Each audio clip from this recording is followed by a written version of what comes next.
We want to remind you all to keep the Evans family in your prayers, and just keep them lifted up in your prayers, and remember to continue to fast for them. You know, at the time that you have said that you would fast and pray, you know, on their behalf, and also continue to lift one another up in prayer as well, and continue to pray concerning this trip that we're going to take to North Carolina. We're looking forward to what the Lord is going to do there. I know that I am. You see that? I know that I am. And I tell you, you know, talking about faith again, it's like you know, you begin to see why it's important to have faith. You know, you begin to see it, why it's important not to doubt, not to entertain doubt. Because if you entertain it, I mean, like I said, the devil will back you out of it. He'll back you out all the way out of what God wants you to do. You know, if you doubt him in this area, anytime God tells you to do something, you're going to begin to question whether or not it's him. And you'll begin to wonder what will become of that. Everybody understand?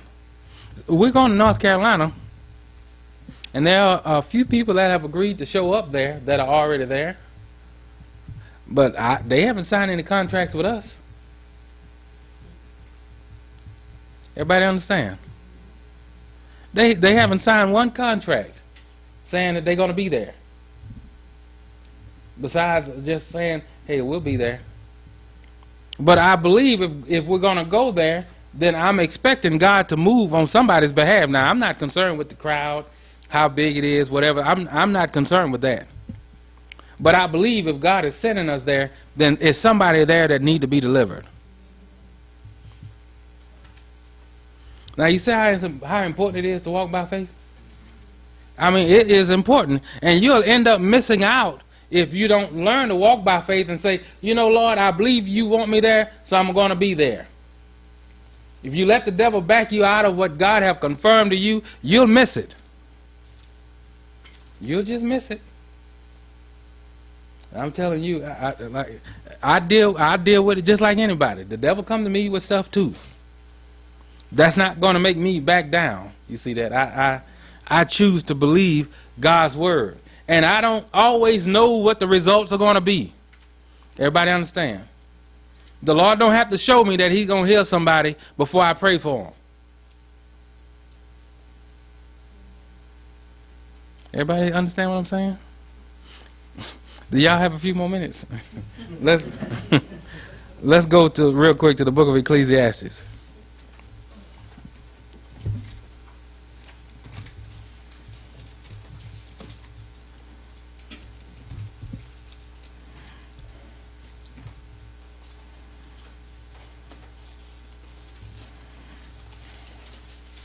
The 11th chapter of the book of Ecclesiastes.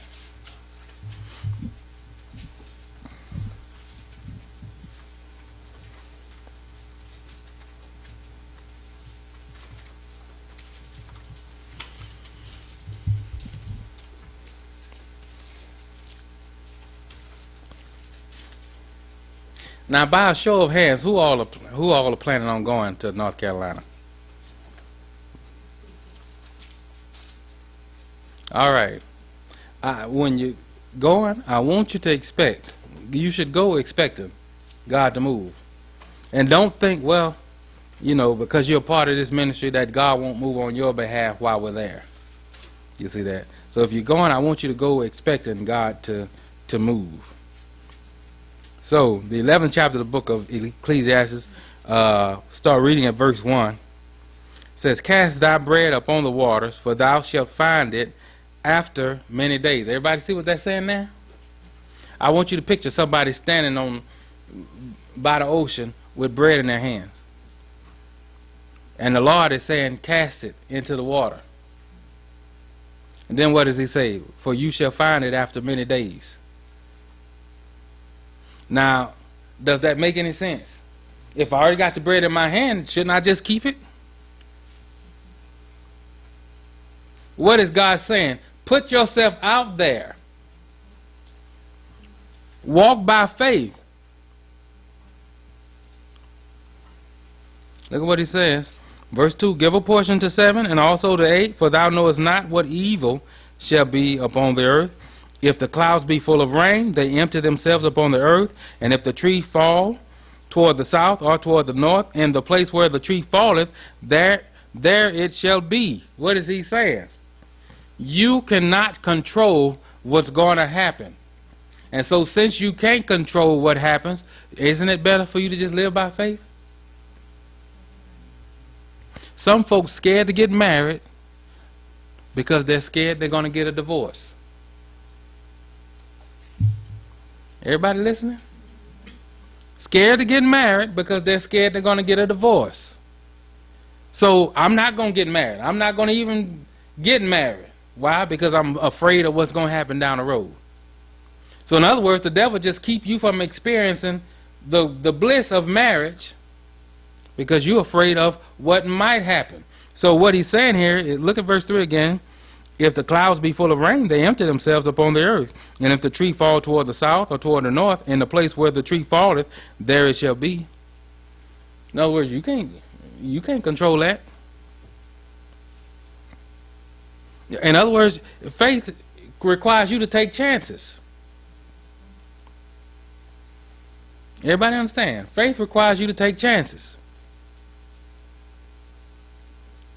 I married my wife knowing we might not die together. One of us going, if the Lord tarries, one of us is going to leave the other one in death. So I didn't say, well, Lord, I don't want to get married unless you tell me we're going to both leave at the same time. You see what fear will make you do? Let's keep reading verse 4. He that observeth the wind shall not sow, and he that regardeth the clouds shall not reap. Everybody see that? If you are looking for the situation to be just right, it will never be just right.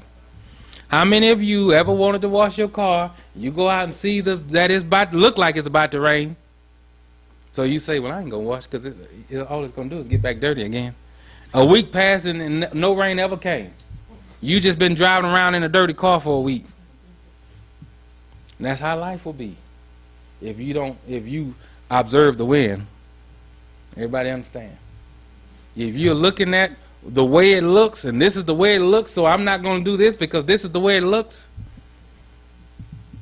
it won't benefit you. You'll just be one of those people. You'll be old telling stories about how you wish you had just did this. And that's not God's will. I want to live in God. I want to get out there and do what he tells me to do. I'd rather be like Peter and get out of that boat and experience something rather than seeking safety in that boat of not ever trying. You see that? And that's what God wants us to be. But some of us, we so sour to keep from getting our heart broke, we'd rather not do anything. Because that person did it and it didn't work for them. But I'm telling you, God don't want you to observe the wind, and he don't want you regarding the clouds. He said, because if you do that, you won't reap anything. You won't sow and you won't reap. You'll just be one of those people that's just trying to stay safe and in your comfort zone. And me personally, I know for a fact God does not want us in our comfort zone. You see that? So I'm looking forward to what God is going to do in North Carolina in the lives of people not only there but here in this ministry as well. I'm looking forward to what God is going to do in this ministry, and what he's going to use this ministry for. And me personally, I'm all in it with the Lord. I'm all in. My prayers is that you'll be all in. You see that? Don't let the devil back you up. Don't let him bring doubt to you about, different things. You start down that path, you'll just be one of those safe Christians that never have any kind of testimonies. Testimonies come outside of the boat. That's where they come. Nobody has a testimony that stay in there. That boat got you. What you testifying about? So I prefer to just go on out. You see that? I prefer to just go on out and launch into the deep. Amen. Do anybody have anything to say about that? Let's read verse 5 real quick. It says, as thou knowest not what is the way of the Spirit, nor how the bones do grow in the womb of her that is with child, even so thou knowest not the works of God, who maketh all. In the morning sow thy seed, and in the evening withhold not thine hand. Everybody see that?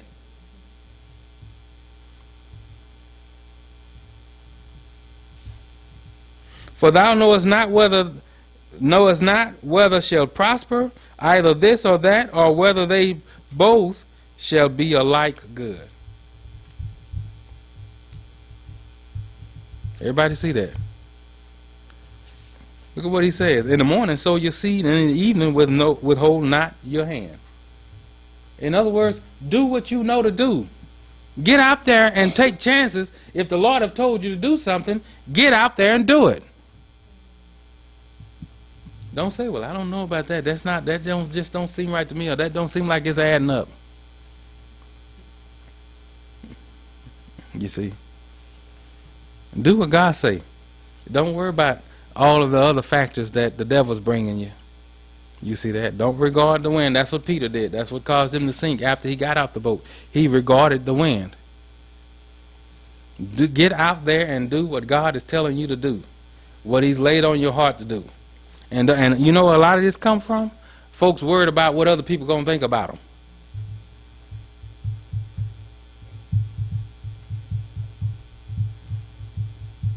But God don't want you worried about that. You do what God tell you to do. You see that? Amen. All right. Anybody have anything to say? Yes, sir. You was saying just go out there and do stuff like on your heart, but then I was thinking before, like, so what? I just look in the Bible and see to find out what the scriptures, what I believe God is telling me, because we know the heart can be deceiving. Before we talked about people, they going out thinking that they're called to do stuff, and they're not called to doing, teaching and stuff like that. Like, they just trying to go off their own initiative. But what about situations like that? Well, with situations like that, you know what your desire is, what your heart is. Like, for instance, me personally, I'm the type of person, I don't have to be standing up in front of people. I'm the type of person, if I don't necessarily have to be seen or heard when I'm in a room. So it's not part of my personality to want the attention of people. So what other initiative do I have for being here? Except God told me. You see what I mean? So you look at your own personality and where it fits in with that. Look at your own self and see where it fits in with that. A lot of preachers go out to preach because to them it's a job. It's a way of income. So their greed is what have them preaching. Or, they think it's some kind of prestige that go along with it. But this is saying if you've checked yourself against that. In other words, preaching isn't something that I always wanted to do. When the Lord told me to preach, I wasted 8 years not doing it. So oftentimes when the Lord tells us to do something, it's not going to be just something that's automatic with us. And so in that case, this is what the Lord is saying. If something is laid on your heart and you can honestly say that this is not me, in other words, it's coming from somewhere, but this isn't like my own desire, then you do it. Because I tell you what, if you don't do it, you're disobeying the Lord. Now, I'd rather get out there and try it and find out, okay, Lord, that wasn't you. Forgive me. I'd rather say, Lord, forgive me, than I'm walking in disobedience and don't even realize years down the road I've been disobedient. You understand what I mean? And that's what he's saying there. Cast thy bread upon the waters, for thou shalt find it after many days. Give a portion to 7, and also to 8, for thou knowest not what evil shall be upon the earth. And then going down to verse 4, he that observeth the wind shall not sow, and he that regardeth the clouds shall not reap. As thou knowest not what is the way of the Spirit, nor how the bones do grow in the womb of her that is with child, even so thou knowest not the works of God who maketh all. In the morning sow thy seed, and in the evening withhold not thine hand, for thou knowest not whether shall prosper either this or that, or whether they both shall be alike good. You see what that's saying there? Go to chapter 9 of the same book.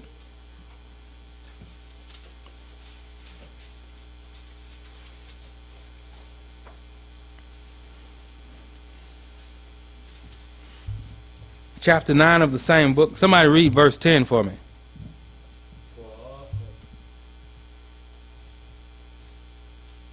Whatsoever thy hand findeth to do, do it with thy might.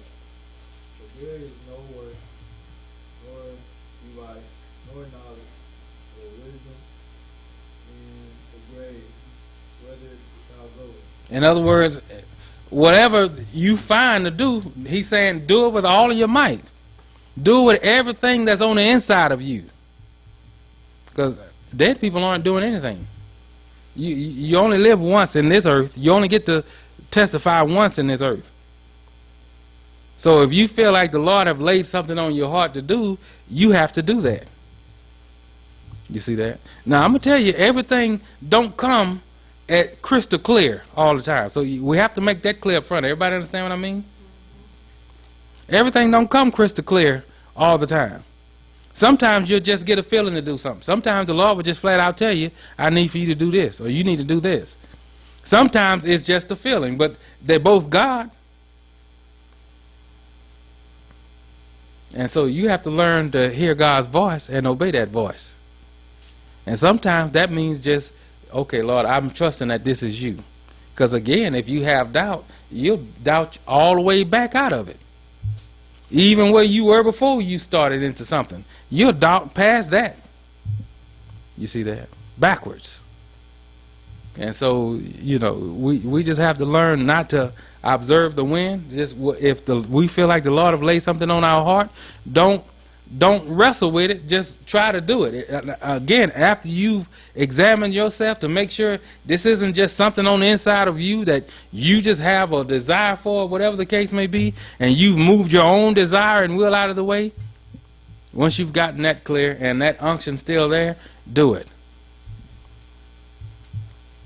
Because I tell you what, God's not going to charge you with trying something, but he will charge you with disobedience. You see that? And you may say, well, Lord, I didn't know that was you. Or did you ask? Did you just write it off, you know? And so that's where the Lord wants us to be. Does that answer your question? I understand that many people do have their own will and things like that. But once you've examined yourself and you feel like, okay, this isn't my will, this isn't my idea, then, you know, you get out there and you try it. If it fails, you know that it wasn't the Lord. If it continues, you know it was God. But God would rather you try than not try and be walking in disobedience. I can tell you stories of how I failed in that. I just, you know, I failed in that. I didn't, you know, and many of you've heard me tell this story before, that I was, I had a friend whose daughter was in a bad car accident, and she was in a hospital. She had broke her eye socket, her eye had come out, ribs were broke, pelvis was broke, arm was broke, leg broke. Just her and her friends were coming from somewhere, and she was in the back seat without the seatbelt on, because she was just, I guess, sleeping. She wanted to get comfortable, so she took her seatbelt off, and the friend that was driving fell asleep, and they hit the guardrail or whatever, and she went head first from the back seat through the windshield into steel. So they flew her to Birmingham, where they could treat her better, and she was getting better. She had got to the point where she could. She had broke her jaw as well, And so they had her what, you know, she could write. She got to the point where she could write, you know, what she wanted and things like that. So she was improving. And so one day rather, I woke up and I just had a grievous spirit. Like, I wanted to cry, but I didn't know why. Now, how many of you have ever experienced that? Where you just, it's like something's on your heart, but you can't tell what it is. And I didn't know what it was.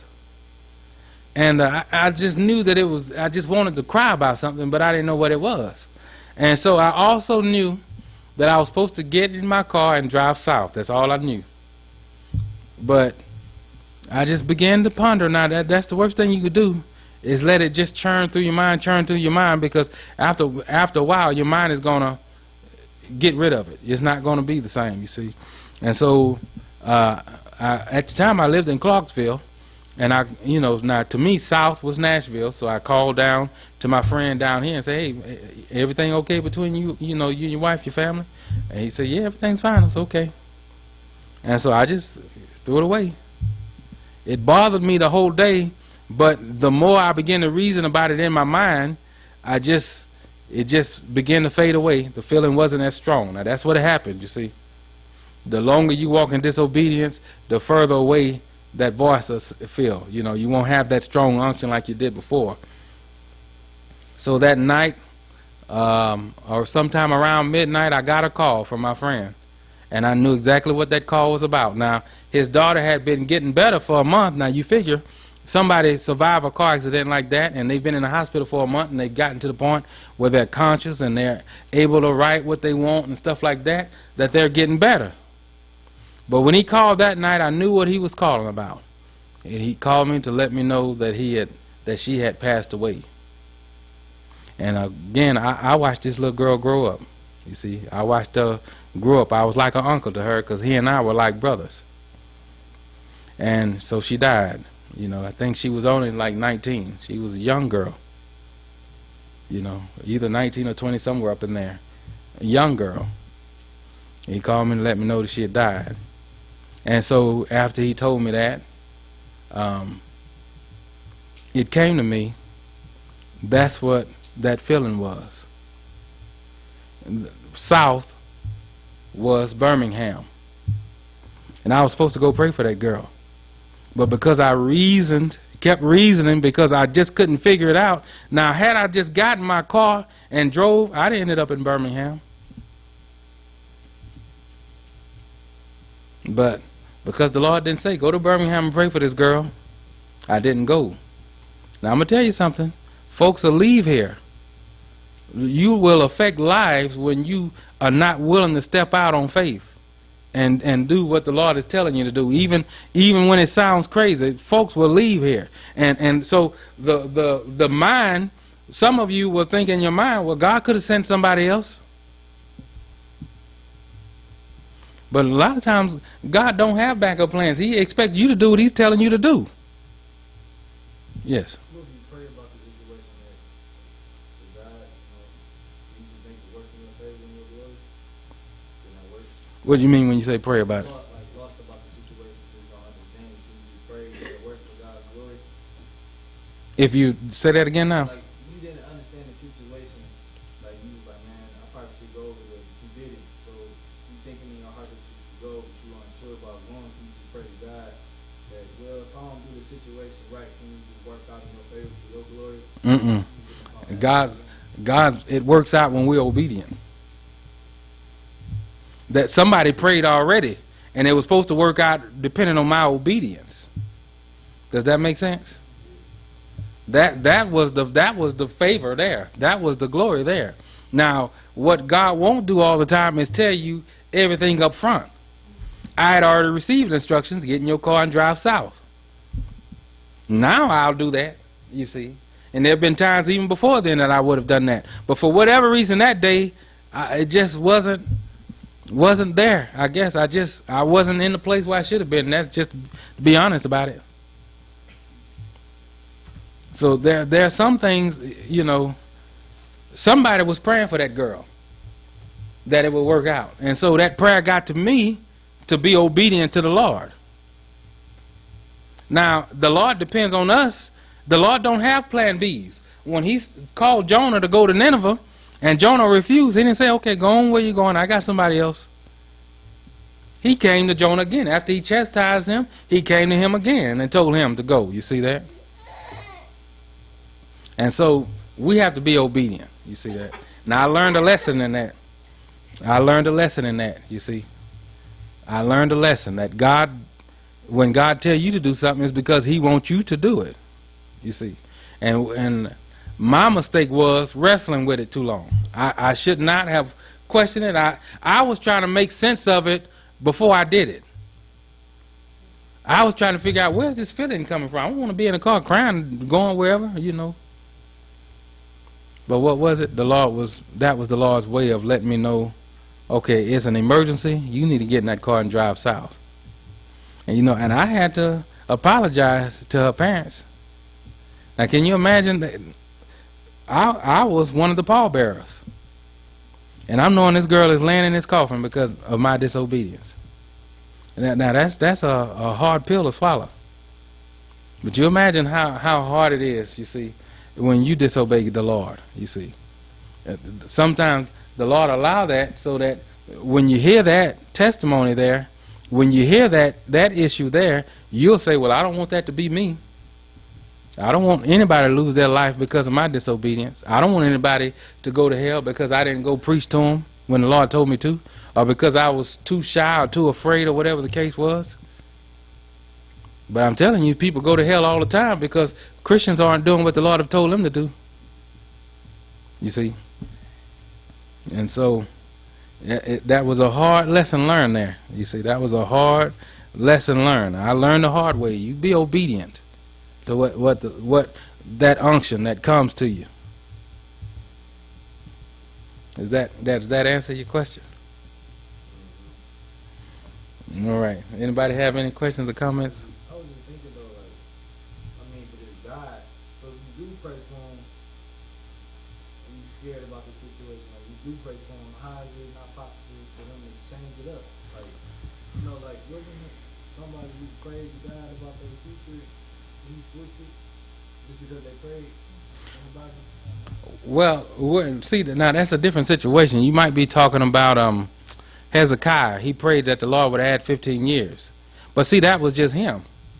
Hezekiah was a king. He wasn't a prophet. The Lord had sent Isaiah to him to tell him what was going to take place. So the issue is not Hezekiah, it's Isaiah, if that make any sense. How would Hezekiah have prayed had he not received word that he was about to leave here? You understand what I mean? Hezekiah didn't have a mission. Isaiah did. God told Isaiah, you go tell him to get his life in order, get his house in order. He's going to die. So the obedience part was on Isaiah. Had Isaiah not went, Hezekiah wouldn't have never known to pray and even ask for his life to be extended because he wouldn't have had any idea that he was about to leave here. So God does not give his servants passes. Now folks want to be servants of the Lord, but that's what comes with it. Obedience. You see that? It's like God don't, again, when God calls us to do something, he expects us to do it. I mean, because if it was like that, then we could all just walk in disobedience because God's got backup plans all over the place. But that's not the way it works, you know. God put, there are some people in your life that's there that I won't be able to influence. I may not ever meet them. And so that's the way God works. He works by influence.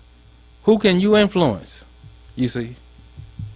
And so that's the way he deals with it. So we have to be willing to be disobedient. And let's say, even if God was a God that had backup plans that would send somebody else, but where's your soul in that? That don't excuse you from being disobedient. You still gonna have to deal with the disobedient part of it. God's not gonna say, okay, you excuse because I got somebody else to do it. Even if he did send somebody else, you still disobedient. That don't get you off the hook, you see. So we have to do what the Lord tells us to do. That's why it's important that we move our own lives out of the way, and we in a place where we can hear from them. Because I tell you, that's a bad feeling to know folks done left here, you know. And I can tell you story after story like that, where, you know, I'd hear something and it just I'm trying to figure it out, and by the time I got it figured out, it's too late. You know. So don't be that way. You just do whatever you feel the Lord is laying on your heart to do. All right. Anybody else have any questions or comments?